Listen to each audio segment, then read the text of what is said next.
Et donc je recommence, une entrée bien classique puisque je me suis trompé d'endroit. Ben oui, ça peut arriver effectivement. Donc nous sommes toujours bien le jeudi 9. BD Best est dans un endroit que vous ne connaissez pas, à moins éventuellement. Et nous allons rencontrer pour une petite capsule de Derrière la palette un homme qui a du chien ou plutôt du chat. Vous avez une petite idée de qui je parle? D'ici quelques instants pour son 25e album, nous allons enfin parler de la genèse de ce personnage mythique. A tout de suite. Après avoir traversé tout Bruxelles vite, puisque quand on ne regarde pas correctement son programme, on se trompe d'endroit. J'ai la grande chance de recevoir, ou plutôt d'être reçu dans son atelier, notre ami Philippe Geluck. Bien bonjour Philippe, comment vas-tu? Je peux y aller? Tu peux y aller Philippe. Ok alors. Voilà, derrière la palette. Derrière la palette, donc très heureux de te rencontrer pour la 5e ou 6e fois déjà. Oui, ça commence à grimper. Hein. Et donc nous avons quelques questions à te poser, si tu es bien d'accord, sur ce 25e album, qui ma foi semble passionnant, un préquel d'enfer. Oui, c'est une idée que j'ai eue l'année passée quand j'ai commencé à préparer mon nouvel album. Je savais que mon éditeur l'attendait pour le sortir le 15 octobre, et donc je prépare toujours ça bien en amont. Pas non plus des années à l'avance, parce que j'ai un métier par ailleurs. Donc je me suis dit, qu'est-ce que je pourrais raconter de nouveau? Bon, bien sûr que des nouveaux gags. Et puis je me suis mis à dessiner le chat enfant, en me disant, tiens, ce serait drôle de lui imaginer une vie avant que je l'invente adulte. C'est un petit peu tordu comme raisonnement. Et j'ai fait des dessins de lui, et je me suis amusé comme un fou. Donc je ne me suis pas arrêté de faire ces dessins, et on va peut-être parler de la suite, mais la suite s'est imposée d'elle-même. Alors bon, doit-on considérer, parce que 25e album quand même, sur les aventures d'un chat, hein, qui finalement, bien que... Enfin, il a plein de choses à dire, à penser et tout, était-ce un préquel qui était indispensable à l'œuvre du chat et de Philippe Geluck? Alors, l'entièreté du livre n'est pas ce préquel, ou préquel, je ne sais pas comment on dit, mais il en fait partie. C'est-à-dire que je démarre comme un vrai album, avec des gags, en 3 cases, en 1 case, etc. Et puis, tout à coup, arrive un journaliste. Alors, ne le prends pas pour toi. Mais il me semble que je reconnais le journaliste. Ça serait possible? Un certain Jacques. Ah non, quoi, il y aurait un côté Jacques Mercier? Non, pas Jacques Mercier. Ah, non, en fait, il est inspiré par personne. Ah d'accord, ça va. Et par tous. Il a un nom dans lequel personne ne peut se reconnaître, puisqu'il s'appelle Jean Gumurgum. Oui, c'est un nom rare. Ça fait un peu cuvus traminaire quand même. Hein, oui, absolument. Pour ceux qui aiment. Et donc, ce journaliste vient interviewer le chat. Ce qui pourra arriver dans n'importe lequel de mes albums. Il a déjà lui-même interviewé Toto, celui qui était l'initiateur des blagues de Toto, mange ta soupe et compagnie. Mais Toto avait vieilli et le chat allait le retrouver dans une maison de retraite. Bon, le journaliste vient l'interviewer et lui dit, tiens, parlez-moi de votre enfance, parce qu'on connaît beaucoup de choses entre vous et Geluck, évidemment, mais avant ça, c'était qui votre famille? Est-ce que vous aviez des frères et sœurs, etc. Et là, je commence à partir en délire. Le chat répond très sérieusement, commence à sortir des photos, et tout ça est venu dans mon esprit de façon assez naturelle pour le raconter en album. Et donc il sort des photos d'enfance, et puis il va montrer qu'il grandit, qu'il est à l'école, qu'il veut absolument devenir un héros de BD, il va tout faire pour le devenir. Un jour, et ça je ne peux pas vous le raconter, il va me rencontrer, je vais le rencontrer, je vais le dessiner, et il va être publié dans Le Soir. Et là on revient à l'album plus attendu, où ce sont des gags de Jacques, des gags qui s'enchaînent, des planches, des dessins, des gravures, etc. etc. Et donc cette partie, un petit peu, je ne sais pas combien elle fait, elle doit faire 10 ou 14 pages, elle m'a passionné à raconter, à dessiner et à écrire. Et les premiers, parce que l'album vient de sortir, là, oui. Et les premières réactions que j'ai sont enthousiastes, ça me touche et ça me fait plaisir, mais sur cette partie narrative, sur ces 8 pages de BD où je vais raconter comment ça va se passer, tout le monde me dit, mais c'est incroyable parce qu'on lit ça comme un roman policier, on veut savoir. Oui, d'ailleurs, en roman policier, on ne devrait pas l'arrêter, ce chat. Il n'aurait pas provoqué légèrement On ne peut rien dire. la disparition. On ne peut rien dire. Enfin bon, il n'est pas très net quand même hein, dans sa bêtise. C'est-à-dire que les éléments que je fournis pourraient donner aux enquêteurs certains indices, mais depuis le temps que ça s'est passé, c'était en 1983, Oui. il y a prescription. Prescription, bon, ça va, le chat risque. Alors je me suis dit quand même, parce que bon, je disais 25 quand même, ça commence à faire une fameuse bibliographie. Et donc, je me suis dit, mais Gueuluc, il fait quand même rien par hasard. Aurait-il été capable de faire ce 25e, parce que 25 c'est un chiffre biblique aussi, 20 c'est la rédemption, 5 c'est la grâce, donc une évolution spirituelle du chat. Si je regarde un peu plus loin, le carré parfait, j'ai quand même un petit côté mathématicien sur les bords, c'est un carré parfait, 5 fois 5, c'est également la somme de deux carrés, 9 et 16. Ah oui. Ouais, Ah oui, mais tout ça, mais c'est formidable, merci de me l'apprendre. Y a-t-il des liens avec Pythagore, etc. On pourrait y aller. C'est également 5 le nombre de la stabilité. Est-ce qu'enfin le chat va devenir stable et sage et gentil? A-t-il atteint enfin la sagesse? Enfin bon, il y a encore plein d'autres chiffres, etc. Donc, c'est du pur hasard, le 25e, qui enfin s'intéresse à la jeunesse, l'origine du chat. La jeunesse et la genèse, absolument. Alors, très honnêtement, c'est le hasard le plus complet. C'est mon esprit qui est tordu alors. Non, c'est parce que tu es féru en mathématiques, ce que moi j'ai jamais été. J'ignorais tous ces détails sur la signification des chiffres, honnêtement. J'ai simplement, quand on a préparé le communiqué de presse, je me suis rendu compte que c'était le 25e en 2025. Oui. 25-25, voilà. C'est tout ce que j'ai découvert. Maintenant, ça me passionne. On peut aller plus loin, hein. Oui. Parce que si tu prends les 5 premiers nombres impairs, 1, 3, 5, 7, 9, tu les additionnes, tu arrives à 25. Mais non. On est de nouveau sur le nombre 5. Mais c'est magique. Donc, oui, cet album recèle quelque chose qui nous dépasse complètement. Et si tu prends 25 et que tu additionnes le 2 et le 5, tu obtiens 7, Oui. bah c'est synonyme de perfection et de sagesse. Le chat est enfin. Et on, ne dit-on pas, que le chat a cette vie. Voilà. Aussi. Donc, alors, j'en reviens juste sur un détail que tu as évoqué, c'est le 5 qui serait l'équilibre ou les piliers, ou je ne sais pas quoi. Moi, j'ai un jour appris, et ça m'a bouleversé, qu'une table à 3 pieds ne pouvait jamais être bancale. Une table à 4 pieds peut faire glong, glong s'il y en a un qui n'est pas au plus. Ouais. Si une table à 3 pieds et qu'il y en a un qui est un peu plus court que les autres, elle va rester stable, la table. Donc on peut s'apprendre des choses mutuellement, mais c'est passionnant tout ce que tu dis, et c'est évidemment totalement non voulu.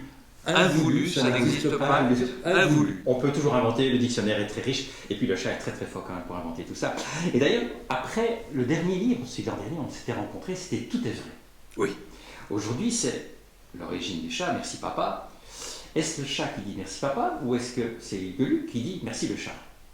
Alors là, c'est le chat qui dit merci papa. Clairement, c'est moi, papa. Je suis son père, d'ailleurs. Parce qu'il refuse le boss. Hein, le jour de notre rencontre, il me dit ok boss, quand on dit on va bosser ensemble, ok boss, et je dis je préfère que tu m'appelles papa, ou c'est le contraire, je sais. Ouais, non, c'est ça. Je n'ai pas relu mon album récemment.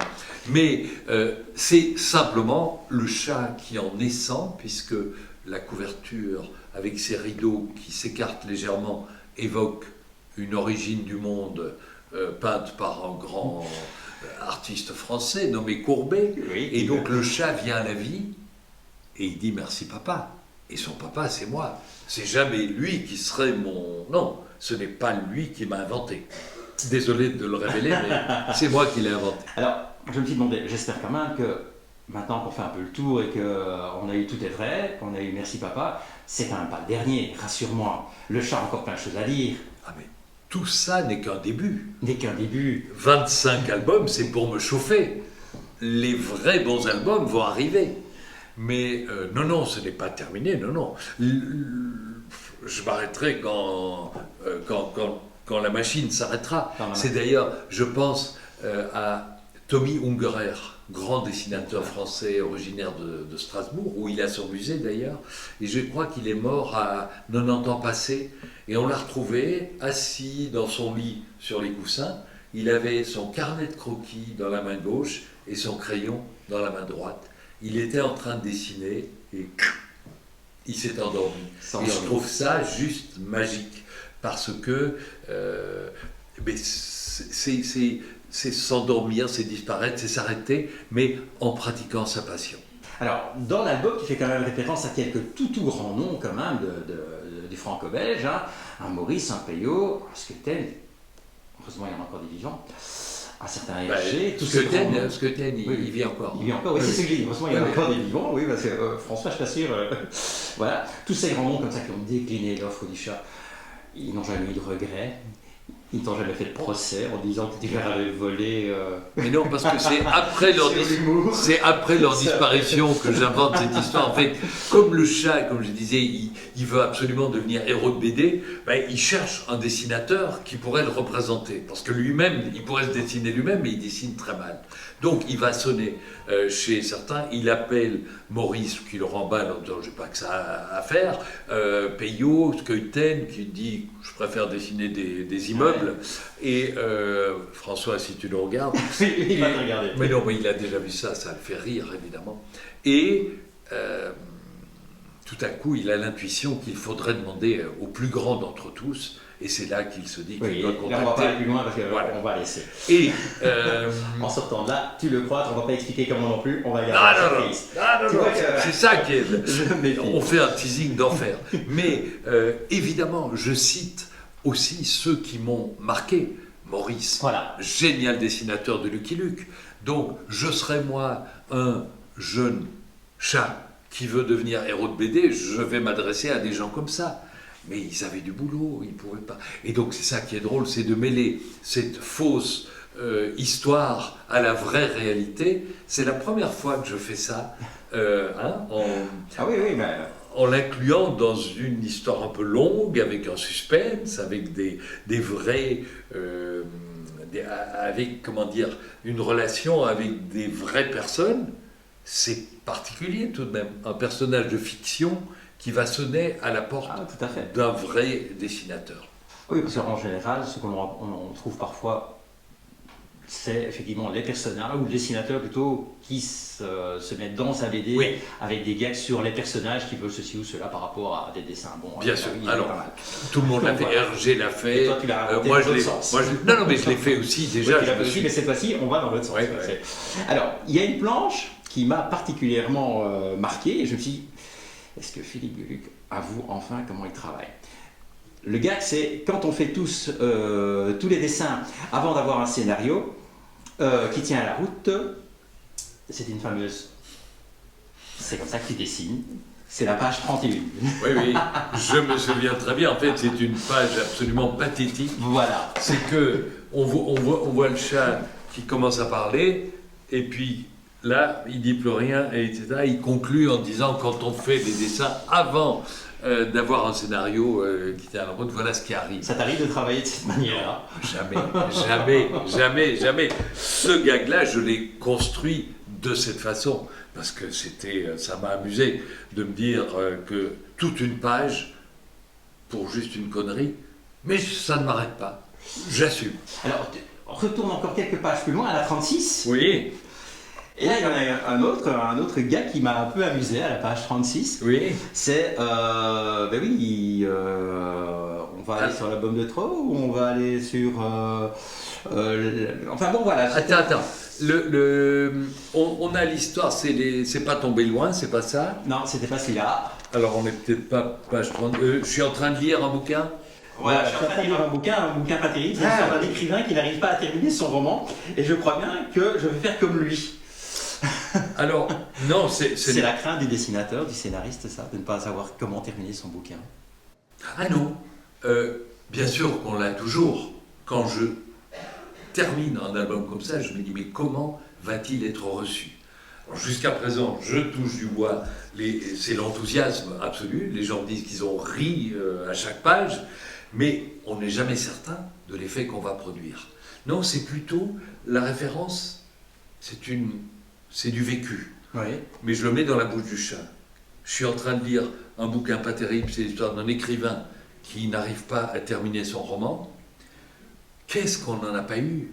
Des écrivains germano-pratins qui se racontent, qui disent que c'est compliqué d'être écrivain, et qui sortent de chez eux, et qui vont s'asseoir à une terrasse, et qui n'arrivent pas à sortir 3 lignes, et qui ont besoin d'un marché pendant 6 kilomètres pour trouver une idée, etc.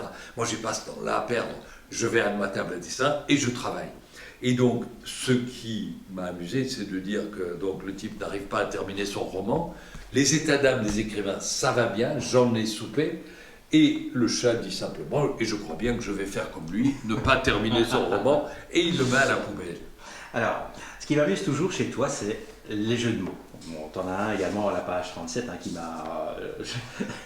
Allons-y. Je me suis beaucoup amusé dans ces différents jeux de mots et tout. C'est un plaisir à chaque fois renouvelé, un peu du style du Raymond DeVos. Serais-tu le Raymond DeVos de la bande dessinée? Alors, j'espère que non. J'espère que oui, dans ce qu'il a eu de meilleur, et j'espère que non, dans ce qu'il est devenu de répétitif. C'est-à-dire que j'ai été ébloui par des sketchs absolument, aux trouvailles absolument exceptionnelles, et puis je trouve qu'à un moment, il s'est un petit peu complu dans les jeux de mots.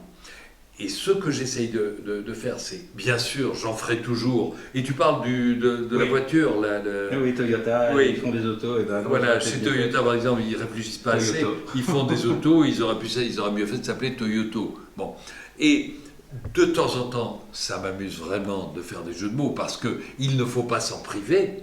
Mais si on prend l'ensemble d'un album, ce n'est pas la majorité. Donc il y en a. Mais comme il y a des gravures détournées, comme il y a des dessins qui ne sont pas le chat, comme il y a des histoires en 3 cases, en une case, en une planche, et comme il y a des dessins qui reposent sur des idées plutôt que sur des jeux sur les mots. Et je crois que c'est l'addition et la juxtaposition de toutes ces formes différentes qui fait la richesse de l'ensemble et qui apporte de la variété au lecteur. Alors, tu as tourné hier ou avant-hier, je crois, donc l'émission Les Grosses Têtes à Bruxelles. Au Cirque Royal. Au Cirque Royal, hein, une émission qui a été diffusée hier, si mes souvenirs sont bons, à la radio, à la télé. Donc voilà. Entre le chat et tes multiples autres activités, dont les Grosses Têtes, laquelle est la récréative par rapport aux autres? Alors, ça fait... Non, il y a créatif dans récréatif. Eh bien justement, c'est une question que je me pose depuis très longtemps, puisque depuis très longtemps, j'ai toujours pratiqué au moins 3 métiers simultanés. Le théâtre, la télé et le dessin. Et puis le dessin, l'écriture, la radio. Puis j'ai ajouté à ça la peinture, la sculpture. Et je me rends compte qu'en fait, je me récréationne d'une activité en pratiquant une autre, que je me repose d'une tension extrême dans un média, tension due à la concentration et à la fatigue, et je me repose en pratiquant une autre activité. Et c'est pour ça peut-être que je garde autant d'énergie. Donc, les grosses têtes, c'est un bonheur, c'est un plaisir partagé. Malheureusement, je ne peux les enregistrer que quand je me trouve à Paris et je n'y vais plus aussi souvent qu'avant. Là, ils sont venus à Bruxelles, c'est formidable. Ils sont venus pour toi.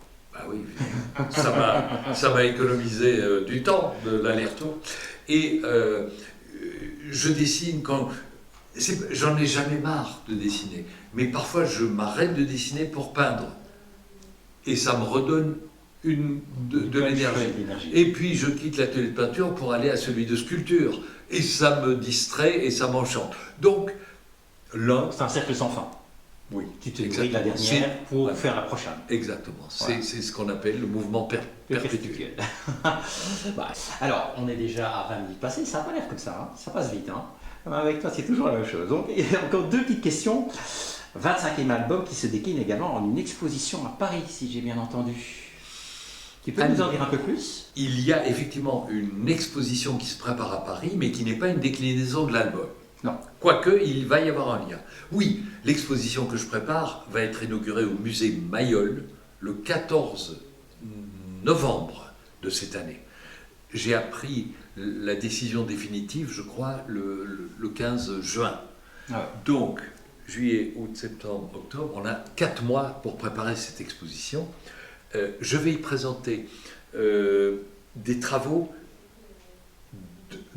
est-ce qu'on peut appeler ça des travaux? Des dessins d'enfants, d'adolescence, des aquarelles, la naissance du chat, l'origine du chat, et puis le développement du chat, la couleur qui arrive, mais aussi évocation des sketchs que se faisait pour la télé, et puis les peintures, et puis les sculptures, et puis au rez-de-chaussée, l'art et le chat. C'est-à-dire que nous avons obtenu en prêt des tableaux de grands artistes. On parle de Picasso, on parle de Liechtenstein, de Soulages, de Botero, de Alechinsky ou de Vasarely. Et à côté de ces tableaux, je présente, comme il y a derrière moi là, alors on n'aura pas un Magritte, mais j'aurais pu en avoir un et puis avoir une évocation de Magritte. Et il y aura une salle entièrement réservée à l'origine du monde. Et l'origine du chat. Et l'origine du monde, ce ne sera pas le tableau de Courbet, mais une copie attribuée à Magritte.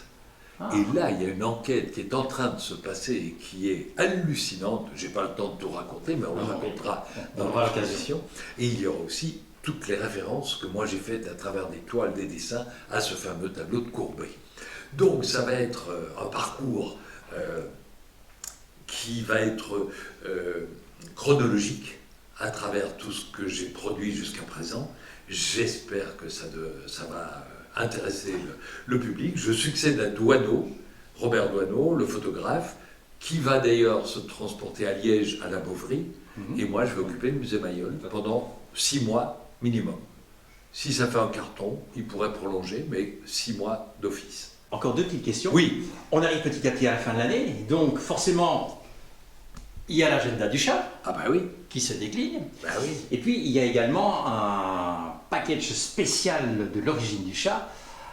En version luxe. En version luxe. Alors, ça s'appelle comme ça, c'est une version collector, et qui est dans un carton qui a un peu souffert là parce que mon équipe a fait des tests. Comme on sait qu'à la poste, parfois, ils malmènent les colis, ils voulaient être certains que la boîte m'enflerait, mais pas l'album. Et donc, il s'agit... Et donc, carrément à l'intérieur. À l'intérieur, nous avons une version agrandie de l'album qui a une couverture en relief.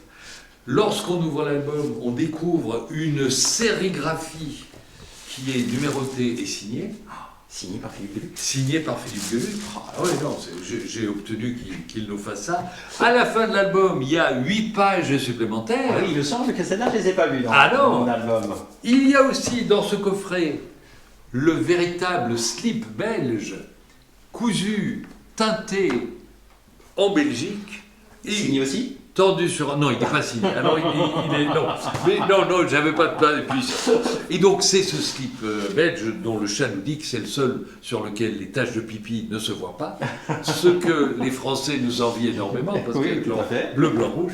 Et enfin, il y a cette enveloppe qui contient le carton de mariage de Dany et moi en 1980, que j'avais dessiné et envoyé à ceux qui nous avaient fait des cadeaux pour les remercier de leur gentillesse. Oui. Et donc, le chat qu'on voit ici, qui me représente, porte des lunettes rondes comme les miennes et donnera naissance 3 ans plus tard au chat que vous connaissez. Au chat que vous connaissez. Donc, une super idée de cadeau de fin d'année déjà. Oui, alors c'est pas donné, hein. Oui, mais c'est numéroté sur 700 exemplaires. Voilà, 700 exemplaires, ça j'ai quand même pas trop traîné. Pour ceux qui peuvent. Il y en a beaucoup qui en auront envie, mais voilà. Voilà. Et alors une dernière petite question, bon j'imagine que c'est dans l'actualité, donc chacun doit te la poser, je ne vais pas être le seul. Comment se porte le musée du chat? Où en est-on? Il est en pleine construction, donc la région de Bruxelles-Capitale va bientôt terminer la construction du bâtiment. qui abritera plus tard le futur musée du chat et du dessin d'humour et de l'art rigolo en général. Donc le projet continue à être sur les rails. Le projet est sur les règles, ça a été un peu les montagnes russes, émotionnelles et administratives, mais nous espérons pouvoir l'ouvrir, l'inaugurer en octobre 2027. Donc encore 2 ans, patience. Ben écoute Philippe, un tout grand merci pour cette petite demi-heure passée ensemble. Moi, ben évidemment, ben vous connaissez le principe, hein. Comme à chaque fois. Sincèrement, c'est le 25. Non, le 15, il sort le 15. Donc je ne peux que vous inviter à... Non, faites-le. Vous n'allez pas le regretter. En plus, c'est l'automne, il va commencer à faire maussade et tout, et vous allez en apprendre bien des choses sur Philippe Geluck et sur son chat. Ouais. Quoi qu'il en soit, un tout grand merci. Philippe, je te souhaite une excellente fin de journée en tout cas, et au plaisir de se revoir très rapidement. Ben oui, voilà. En tout cas l'année prochaine, il y aura un nouvel album qui risque de s'appeler Mon premier chat, et qui sera plutôt destiné aux enfants. Pas aux tout petits, parce qu'il faut qu'ils sachent lire, mais j'essaierai de ne pas y avoir de dessins qui fassent de référence à des faits d'actualité, des faits d'histoire, des faits qui pourraient sortir de leur domaine de compétences. Donc il n'y aura que des dessins que des enfants à partir de 8-10 ans peuvent comprendre. J'espère que les adultes les comprendront aussi. Eh bien, tout grand merci en tout cas, et à la prochaine. À la prochaine. Je referme la palette. Je referme la palette.